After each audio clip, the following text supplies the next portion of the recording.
سرخط مهمترین خبرها: دادستان کل میگوید 405 نفر بعد گذاشتن لایک زندانی نشدند.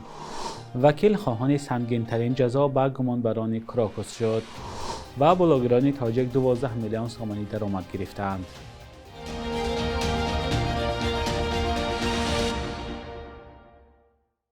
سلام بینندگان عزیز، آخرین خبرهای تاجیکستان و جهان را از استودیوی دوشنبگی رادیوی آزادی تقدیمتان میکنیم. امروز 17 فوریه سال 2026 است.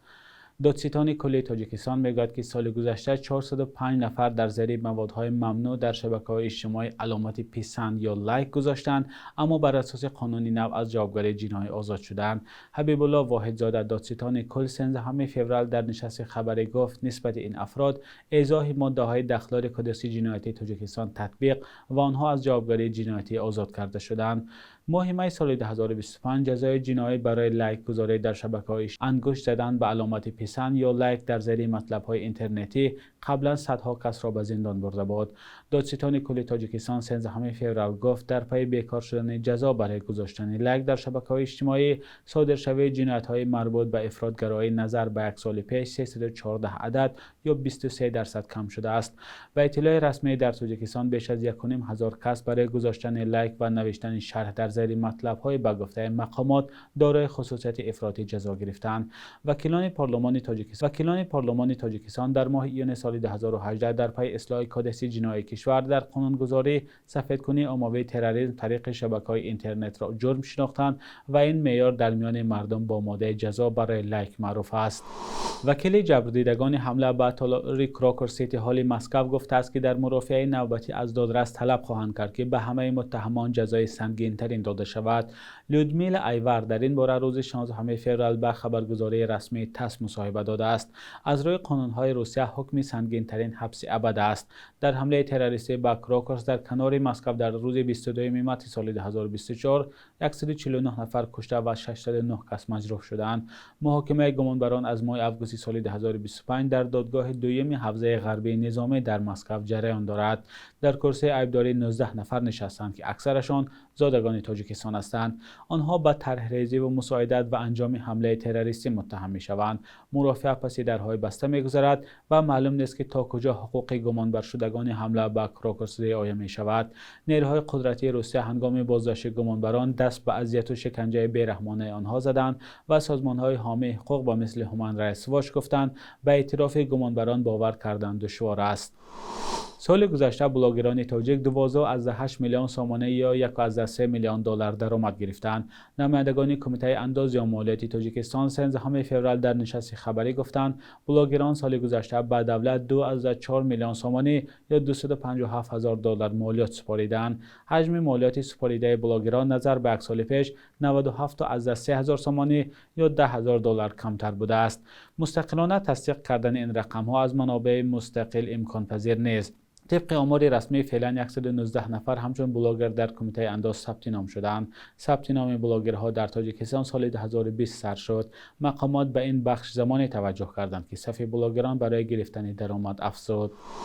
جایزه امسال قند پارسی که برای تلاشات در راه پاسداری و گسترش زبان پارسی داده می شود امسال نصیب آوازخوان معروف تاجیکستان نیگین امانقلو، استاد دانشگاه پرینستون آمریکا مایکل بری و ادبیات شناس از افغانستان لطیف ناظمی گشته است. تقدیم جایزه روز 15 فوریه در همایش کانون فرامرزی همیاری پارسی زبانان در دانشگاه وستمینستر بریتانیا برگزار شد. اسفندیار دینه روزنامه‌نگار تاجیک در لندن روز 16 فوریه به رادیوی آزادی گفت نیگین امانقلو برای ترانه‌هایش که در گسترش زبان فارسی سهمگذار است برنده جایزه شد. همایش کانون فرامرزی همیاری پارسی زبانان از سال 2014 در مرکز بریتانیا برگزار می شود و جایزه‌اش 500 پوند استرلینگ معادل تقریباً 700 دلار است. این جایزه را سال 2024 به گلرخسار صفی شاعر سرشناس از تاجیکستان و امینه شراف‌الدین فعال تاجیک از سمرقند دادند. پیشتر داریوش رجبیان روزنامه‌نگار معروف و مجری برنامه‌های رادیو و تلویزیون فارسی BBC نیز برنده این جایزه شده بود. اختیاریان یا ولنتیرهای قزاق برای ساکنان شهر کیف پایتخت اوکراین آش پلاو خیریه پختند. این اقدام برای کمک به ساکنان انجام شد که در پی حمله‌های دوامدار روسیه از برق و گرمی محروم شدند. گزارش خبرگزاری رایترز را همکارم برات یوسفی تقدیم می‌کند. یک گروه از اختیاریان قزاق در یکی از محله‌های پایتخت اوکراین در چند دگ پلاو پختند. در دایره این اقدام با ده‌ها ساکن کیف که در پی حمله‌های روسیه به برق و گرمی مانده‌اند خوراک گرم رسانده شد. در اینجا حرارت هوا به صفر نزدیک شده است. ده‌ها نفر و اساساً پیرانسالان برای گرفتن این غذا که اساساً از برنج و گوشت آماده می‌شود صف کشیدند. مراد ترمینوف یکی از این اختیاریان از آن دریغ می‌خورد که در اوکراین چنین فاجعه رخ داد. این فلاکت است که متاسفانه در اوکراین رخ داد. نه گرمی است نه نیروی برق. هموطنان من از رسانه‌ها باخبر شدند که در اوکراین چنین فاجعه رخ داده است و باید به آدمان کمک رسانید. اینها آدمان عادی قزاقستان هستند که خواستند از این راه به مردم یاری کنند. چنین یاری‌های بشردوستانه برای ساکنان محلی از جمله نیکولای شکرپکو حیاتاً مهم است. در خانه این مرد 74 ساله چند روز باز گرمی نیست. تشبسکاران این اقدام خود را یک نوع دستگیری معنوی برای گروه از ساکنان کیف ارزیابی می‌کنند. آن هم در شرایطی که پایتخت اوکراین با بحران شدید انرژتیکی دچار است. البته با یک طبق پلاو مشکل اینها حل نمی‌شود، اما این یک نوع دستگیری معنوی است. در شرایط امروزه این مهم است که آدمان فکر نکنند در این لحظه‌های مشکل تنها مانده‌اند. از این هفته حرارت هوا در شهر کیف باز هم پایین می شود. طبق پیشبینی هواشناسان حرارت تا 12 درجه سرد خواهد شد.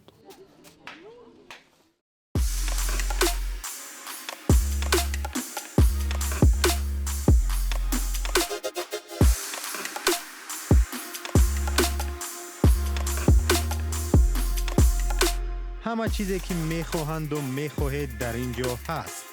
تازه ترین اخبار، گزارش های ویدیویی، شرح حادثه و تحقیقات ژورنالیستی. زمینه رادیو آزادی را نصب کنید و همه این را با انگشت زدن به تلفن هوشمند خود به دست بیارید.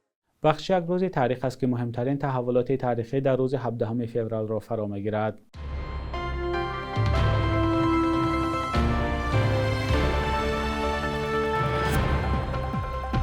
فеврали соли 2019 президенти Тоҷикистон ба ҳамаи сохторҳои қудратӣ фармони бозгардонӣ ба навиштаи ин санад афроди гумроҳшударо ба кишвар содир кард. манзур аз гумроҳшудаҳо онҳое буданд, ки дар узвияти созмонҳои ифротгарову террористӣ гумонбар шуданд.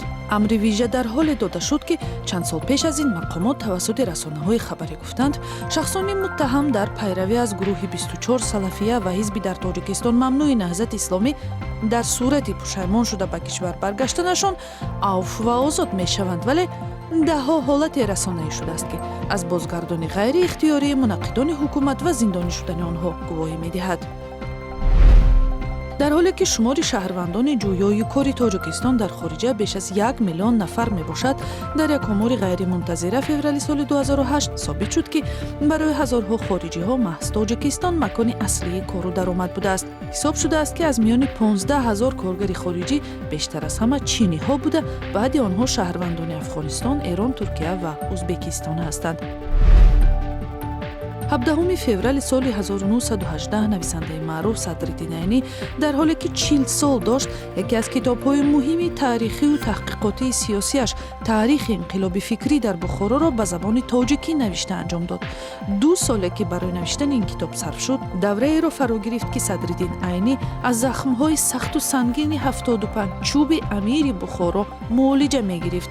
таҳлили вазъи сиёсиву иҷтимоии аморати Бухоро, решаҳои ақибмондагиву ҷаҳолати саросарӣ ва зарурат ба ислоҳот аст паёмҳои аслии ин китоб будааст.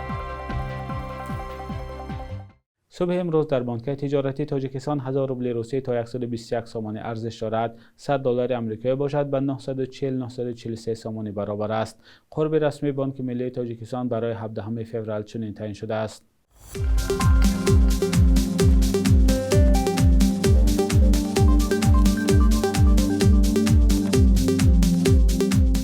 بینندگان عزیز، این آخرین بخش در برنامه نوید بود. تشکر که تا آخر برنامه ما را همراهی کردید. تا فردا، خدا نگهدارتان.